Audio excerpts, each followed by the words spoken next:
Hey everyone. So I spent yesterday watching the papal visit that's taking place in Turkey, and I'm following some of those masses. I don't follow all of them because there's too many in between hours, and there's too many to watch. But I watched the one that Pope Leo did for the Catholics, and he's teaching on that, and the Council of Nicene, some of the history is tied into that. And wherever we are, Christians are a very small group of people, but we do things with love, and that's why we change things, and that's why we accomplish things. Here in Quebec, they want to take away a wearing of all religious symbols, and they want to make it completely secular. The main reason is because of what the Muslims are doing. They just, without any permission or anything like that, they're going and they're praying outside our churches and our holy places. And it's wrong of them to do that because those are our spaces. They have their mosques, they have their prayer rooms, they have places that are designated for them. And so because of them, now everybody is going to suffer. Because, I mean, when we do our marches, when we do things, we get permission from the government to do them. We don't just decide, okay, today we're going to go and pray outside this place. Would they like it if we went, all the Christians got together and said, we're going to go and pray outside the mosque? They wouldn't like it. And the same thing's happening in England. People are being arrested for standing and praying outside of abortion clinics, and even thoughts. If you don't think the way the mainstream thinks you should think, people are being arrested in England, which is sad. And that's one of the things we have to remember. I remember when Celine Dion, when she went through this stiff person syndrome, they didn't know what it was. But I've had some of that. I've had where under extreme pressure, I couldn't even get up from the bed. I had to fold my legs up into like a childlike position, and then I had to use my hands to push myself up. And once I pushed myself up, then I could put my feet on the floor and stand. And part of it is to do with your heart. If your heart is not right, like if your heart is under pressure, that affects you. Like you have to have your heart checked. But with me, it was all the pressure I was under. And I tweeted to her, I told her that I know what it feels like, because she was posting about how family don't come and visit her and she's all alone and she's got a sister and she missed her partner. And I know what that feels like. And I said to her, this is how I did it.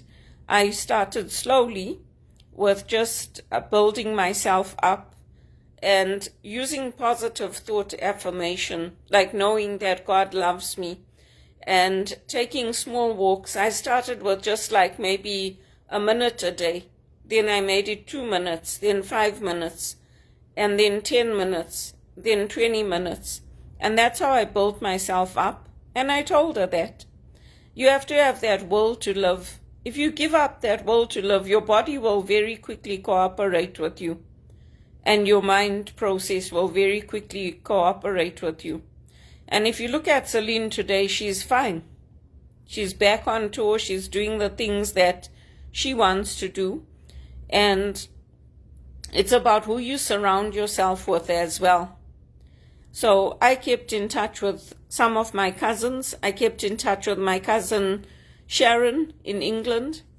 And it's people who encourage us, people who say that, you know what, you're going to be fine. You're doing fine. Keep going. Or we talk about suggestions, like we talked about books that helped her and me. We talked about different things, about the doctor that had implemented this diet where you eat 700 calories a day to lose weight.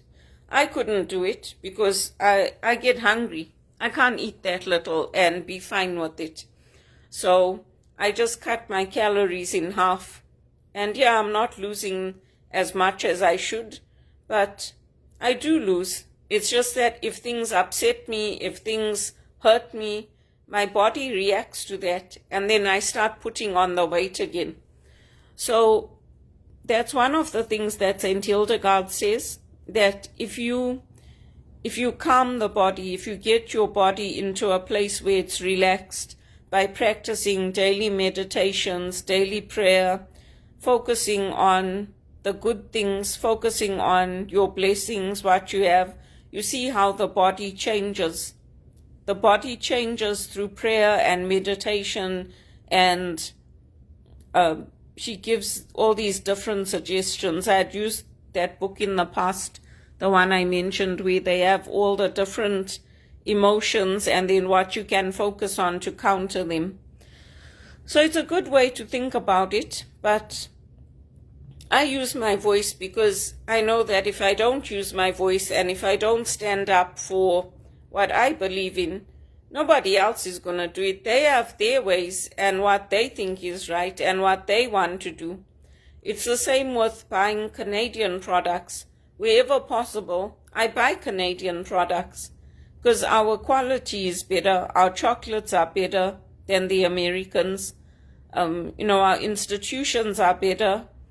A lot of things are better here compared to America.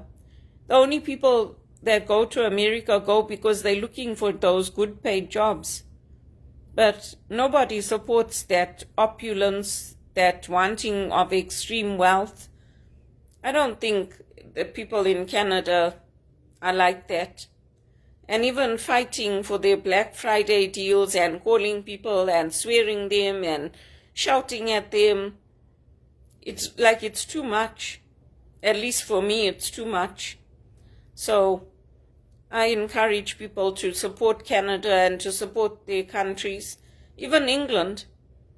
If I have to choose between an American product and an English product, I'll buy the English product because I have friends there, I have family there, and I prefer the English products, even the books and things. When I'm looking for books, I prefer books that are produced in England because the language is better, the grammar is better, the way the sentences are structured are better. So everyone has to make their own decisions, but I've worked for Americans for a long, long time, and it never gets easier. It never gets easier, because yes, your customer is everything, but it's not like at the expense of your workers and their health and everything else. I don't agree with that. And I also don't agree with South Africa not being invited to the G20. I'm glad the European nations are pushing back. Germany is pushing for South Africa to be there. And the other African leaders should do that too. They should stay united and push because, eventually we all want a seat at the table. We don't want to always be the ones being told what to do and being treated like children. We also want to have that agency and that freedom to make our own decisions. And South Africa is a self-governing country. So if there are problems in that country, they have to fix them. And they do that. They're working on it. But, I just don't agree with what President Trump is doing to South Africa.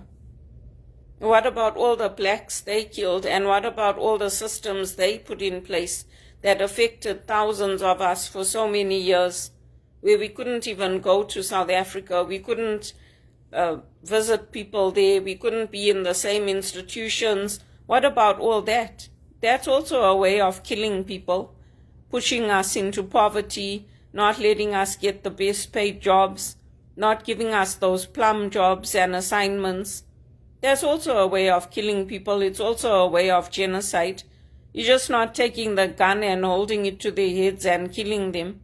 And what about what all the police did to all those children in Soweto, where they opened fire on them, or even with the passbook laws? Why doesn't he talk about all that? Why is he only focusing on what's happening to the white people now? And you can't say, oh, well, it's in the past, live in the present. Our history is also important, and what happened to us is also important, and to the black people. And it didn't only happen to the blacks, it happened to all the visible minorities. There were very few whites that stood with the rest of us. So I tweeted to him, I told him, I think that South Africa should be included, and he should think about everything that America allowed to happen to the rest of us and is allowing to happen to the rest of us, because we also want good paid jobs. I also want a good paid executive assistant job. I don't want companies contacting me for jobs at TD where they know I've got everything on my LinkedIn saying that I cannot do certain things, and they're contacting me for jobs to travel 4 hours a day, stand the whole day. I mean, I'm an executive assistant. I'm not those jobs. If I could do them, I'd do them just like I have in the past. I can't do them anymore. So I need to get suitable work. I need to get good paid work. I need to have a position where I'm going to be respected for the skills and talents I'm bringing to the table, including as a spiritual director. People don't respect me for being a spiritual director the way they respect the priests and the deacons. They should also give me that respect, because I earned it. I went through a long process to become a spiritual director and to be able to give retreats and to work with people's faith and souls. They should think about it. It's not a joke. It's not nice what people are doing to me. And to others, and there must be others. People don't tell their journey, but there must be others it's happening to. I don't like it. I don't like it. You think when they killed Jesus, they didn't know he was a king? They knew. Why do you think that Pontius Pilate wrote King of the Jews on there? He knew all his lineage and the background and all that. He knew. He came down from a lineage of kings. He knew the genealogy. So it's the same thing with us. People know. Yeah, I'm at the top of the food chain, but I'm being paid like I'm the bottom of the barrel. It's time things changed. And if you don't want to speak up for what's happening in South Africa and your people and the South African nation and what Mandela did and what Mandela accomplished to bring it together as a nation where it wasn't about race anymore, then that's on you. It's not on me. It's not on me. I speak up. I don't like living in a police state like Toronto has become. I like my freedom. I like being able to go where I want and do what I want, and that's what I miss about South Africa.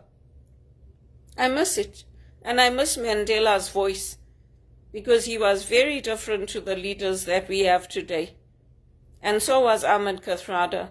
I'm not interested in these Arab nations where they paint gold on their walls and they're sitting on gold toilet seats and they have gold that they sprinkle on their food. I'm not interested. I don't care about that. I work with the poor. I help the poor. I help the middle class. I help people come up. I'm not interested in people like the Arab nations and the Emiratis who allow all kinds of sexual abuse and all that. And it's happening here also. It's happening not just to the Filipinos now, it's happening to me. It's disgusting. So you can all make your own choices. But I told Celine that's how I did it, and she's fine today. You have to have that will to live.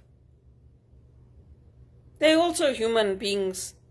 Just because they're artists or broadcasters or whatever, they're also human beings just like us. So that's what I want to say. And if you don't tell the Pope, that's also on you. I tell the Pope what they're doing to me. Just like I told Pope Francis, I tell the Pope. Because he must know.